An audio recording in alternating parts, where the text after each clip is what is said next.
And one of the convicts in the 2002 Bali bombings that killed over 200 people has been granted parole. Now, Umar Patek, found guilty of helping build a car bomb, has been paroled after serving about half of his original 20-year prison sentence.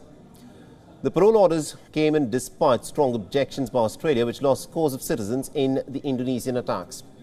Now, Hisham bin Ali Zain, also known as Umar Patek, was a leading member of the Al-Qaeda-linked network Jamaat Islamiyah, which was blamed for the blast at 2 nightclubs in the Bali beach. Remember, more than 200 people were killed, most of them foreign tourists, including 88 Australians in these deadly bombings that took place in Bali back in 2002.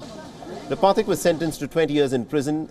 A decade after the bombings, he left Bali just before the attacks and spent 9 years on the run, during which he was considered to be one of Asia's most wanted terror suspects.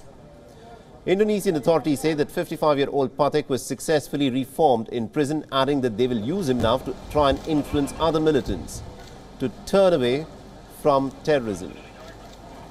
The Indonesian authorities have said that they will continue to monitor Patek, adding that he will have to participate in mentoring programs until his parole ends in April 2030.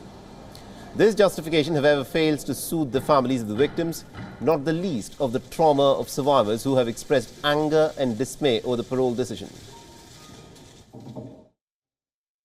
Well, very distraught, shocked really. I still can't understand how this person that created so much loss of life, not just for 88 Australians, 202 people could be walking free this morning here in over in Indonesia. It just doesn't sit well at all. I can't understand it.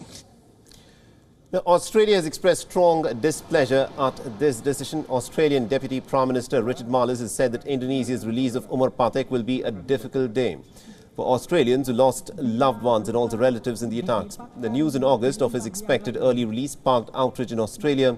The Australian Prime Minister Anthony Albanese has described Patek as abhorrent, adding that his release would actually cause further distress to the Australians who endured the trauma of the bombings.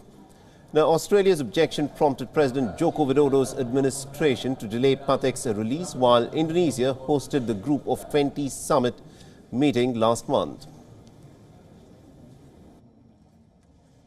Australians have every right to be disappointed and concerned by this news. We do understand and respect the differences with the Indonesian system, so therefore it's best we just engage in that dialogue with them to ensure that all the necessary protections, all possible protections, are being put in place.